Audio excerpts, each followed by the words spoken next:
दोस्तों इस वीडियो में मैं आपको सिखाने वाला हूं एक्सेल के कुछ काम के शॉर्टकट जो कि आपके काफी हेल्पफुल रहेंगे। इन शॉर्टकट का यूज करके आप अपना काफी टाइम बचा सकते हैं। तो चलिए वीडियो को शुरू करते हैं और जानते हैं ये कौन कौन से शॉर्टकट है। यहाँ पर मैंने एक एग्जांपल लिया है, यहाँ पर ली है मैंने कुछ हेडिंग। यहाँ पर पहला जो शॉर्टकट है वो ये है कि हम जैसे कि कोई दो चीजों के बीच में, दो कॉलम के बीच में सेल को इंसर्ट करते हैं तो इस तरह से हम 1 बाय 1 करते हैं। तो अगर हमें यहाँ पर लिस्ट दी गई है, काफी लंबी लिस्ट है, 10-20 कॉलम है, राइट साइड में जा रहे हैं, तो हमें वहां पर शॉर्टकट से कैसे इंसर्ट करना है। तो हमें क्या करना है, कंट्रोल के साथ हमें क्लिक करना है। देखिए मैं यहाँ पर कंट्रोल बटन दबाता हूं और यहाँ पर ऊपर क्लिक कर देता हूं। 1 बाय 1 हम सबको क्लिक कर देंगे। अब यहाँ पर आपको राइट क्लिक करना है और इंसर्ट पर क्लिक कर देना है। तो ये देखिए एक एक करके सारे कॉलम इंसर्ट हो गए हैं।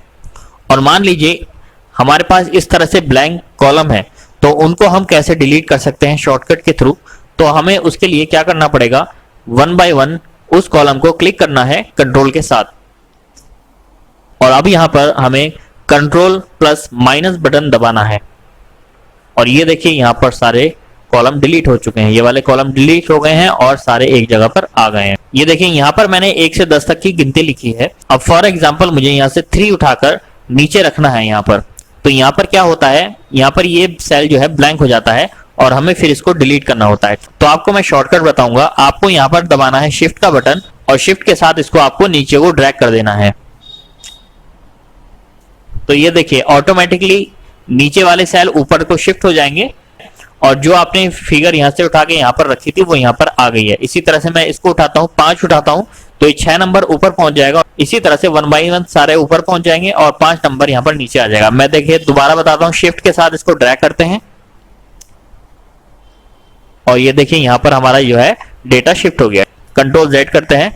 अब देखिए मान लीजिए आपको ये 4 नंबर यहाँ पर भी चाहिए, 8 के बाद चाहिए, 4 यहाँ पे भी लिखा हो और यहाँ पर भी लिखा हो। तो आप इसको ड्रैग करेंगे तो ये क्या करेगा, ये ओवरराइट कर देगा, ये ओवरराइट पूछेगा। तो हमें क्या करना है, यहां पर हमें शॉर्टकट दबाना है, शिफ्ट कंट्रोल और इसको ड्रैग कर देना है। तो ये देखिए जो 4 नंबर था वो यहां पर भी है और यहां पर भी है और जो बाकी के सेल थे वो नीचे को खिसक गए हैं। ठीक है, मैं एक बार और करके दिखाता हूं। ये देखिए ये दोनों फिगर नीचे पहुंच जाएंगी। शिफ्ट कंट्रोल और इसको ड्रैग करेंगे तो ये देखिए नीचे की फिगर जो है वो नीचे खिसक जाती हैं, इसके लिए एक कॉलम छोड़ देती हैं। अब देखिए अगला शॉर्टकट है, मान लीजिए ये वाली शीट है, ये पूरी शीट है और मुझे इसकी कॉपी करनी है। तो मैं क्या करूंगा, राइट क्लिक करूंगा और नॉर्मली हम इस पर क्लिक करते हैं। तो हमें कुछ नहीं करना है, कंट्रोल के साथ ड्रैग कर देना है। देखिए कंट्रोल बटन दबाएंगे और माउस से मैंने इसको ड्रैग करके छोड़ दिया है। तो ये इसकी कॉपी हो गई है इसी शीट की। अब देखिए मान लीजिए हमें एक ब्लैंक रो इंसर्ट करनी है, तो उसको हम बिना माउस के शॉर्टकट से कैसे इंसर्ट कर सकते हैं। हमें यहाँ पर दबाना होगा शिफ्ट के साथ स्पेस बार। तो यहाँ पर ये हमारी रो सेलेक्ट हो जाएगी और यहाँ पर हमें एक शॉर्टकट दबाना है, कंट्रोल शिफ्ट प्लस का बटन। तो ये एक रो इंसर्ट हो जाएगी। इसी तरह से मैं एक बार और करके दिखा देता हूँ, shift space bar control shift plus का बटन। इसी तरह से अगर आपको कॉलम इंसर्ट करना है तो यहाँ पर कंट्रोल के साथ स्पेस बार ये सेलेक्ट हो जाएगा और यहाँ पर कंट्रोल शिफ्ट और प्लस का बटन। तो यहाँ पर ये इस तरह से इंसर्ट हो जाएगा। और मान लीजिए आपको ये रो डिलीट करनी है शॉर्टकट से, तो शिफ्ट स्पेस बार और कंट्रोल के साथ माइनस बटन। इसी तरह से ये शिफ्ट स्पेस बार कंट्रोल के साथ माइनस का बटन और इसी तरह से ये कंट्रोल के साथ स्पेस बार और कंट्रोल माइनस का बटन। अब देखिए यहाँ पर मैं आपको बताऊंगा कि आप इनको कलर कैसे दे सकते हैं। यहाँ पर राइट क्लिक करेंगे और टैब कलर में जाएंगे और यहाँ पर आप इस तरह से कोई सा भी इसको कलर दे सकते हैं। तो इससे फायदा आपको ये होगा कि आपके मान लीजिए बहुत सारी, एक फाइल के अंदर बहुत सारी शीट है, तो यहाँ पर आप कलर के हिसाब से उस शीट पर जल्दी पहुंच सकते हैं। ये देखिए आप एकदम इजीली एक्सेस कर सकते हैं कि आप किस शीट में काम करना चाहते हैं। इसके अलावा दोस्तों आपको एक कमांड बताता हूं। मान लीजिए ये बहुत सारी शीट हैं, इसके अंदर आपको केवल ये वाली शीट काम की है। अब इसका डेटा आपको एक दूसरी फाइल में चाहिए, तो मैं अगर इसको कॉपी करता हूं और पेस्ट करता हूं इस वाली शीट में, तो इसका जो फॉर्मेटिंग है वो गड़बड़ हो जाती है। तो इसको आप कैसे कॉपी कर सकते हैं उसका तरीका बताता हूं। आप यहाँ पर राइट क्लिक करेंगे, मूव और कॉपी पर जाएंगे, यहाँ पर क्रिएट ए कॉपी पर क्लिक करेंगे।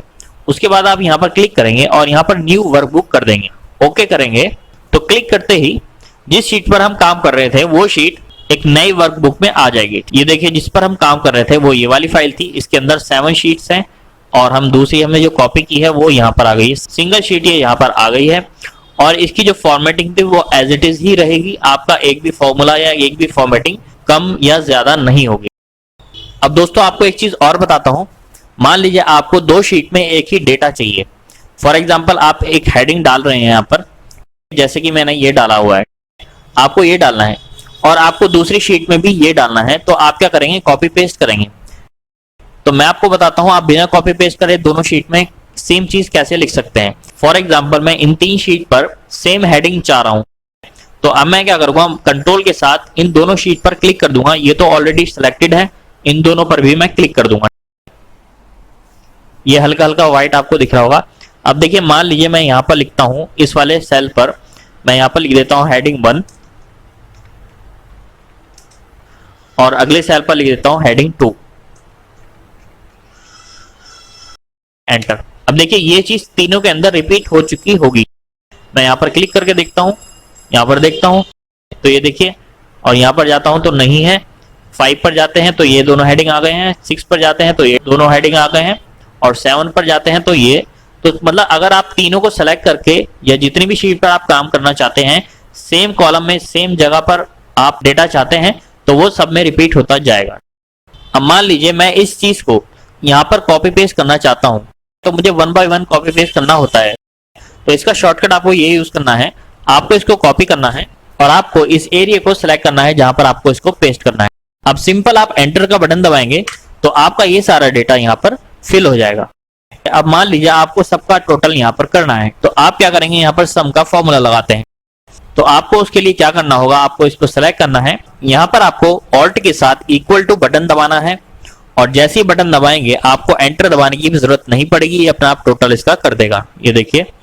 अब मान लीजिए आपको यहाँ पर एक फिल्टर यूज करना है, फिल्टर लगाना है, तो उसका शॉर्टकट मैंने पिछली वीडियो में बताया था Alt D F, लेकिन इस वीडियो में मैं आपको एक और छोटा वाला शॉर्टकट बताऊंगा। यहाँ पर आपका कर्सर रखना है और यहाँ पर आपको दबाना है Ctrl Shift L बटन, तो यहाँ पर आपका फिल्टर लग जाएगा और हटाने के लिए Ctrl Shift L बटन, यहाँ पर फिल्टर हट जाएगा। तो दोबारा से बता देता हूँ, Ctrl Shift L, फिल्टर लग गया। अब देखिए यहाँ पर ये जो लिस्ट आ रही है, इसको हम माउस से इस पर क्लिक करेंगे तब खुलती है। मैं आपको कीबोर्ड का शॉर्टकट बताता हूँ, आपको किसी पर भी कर्सर रखना है और ऑल्ट के साथ डाउन एरो दबाना है तो ये पूरी लिस्ट खुल जाएगी बिना माउस के। और जो भी आपको सेलेक्ट करना है, आपको मान लीजिए इसको अनसेलेक्ट करना है तो आपको स्पेस बटन दबाना है और जो भी आपको लेना है, यहाँ पे जो भी आपको फिगर चाहिए, यहाँ पर आप दोबारा से स्पेस दबाएंगे और एंटर दबा देंगे। तो ये देखिए आपका फिल्टर लग गया है।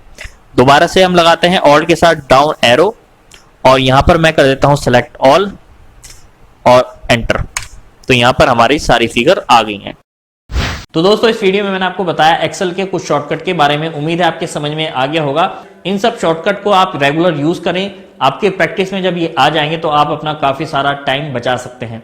तो इन शॉर्टकट कीज को आप अपने रेगुलर यूज में जरूर लीजिए।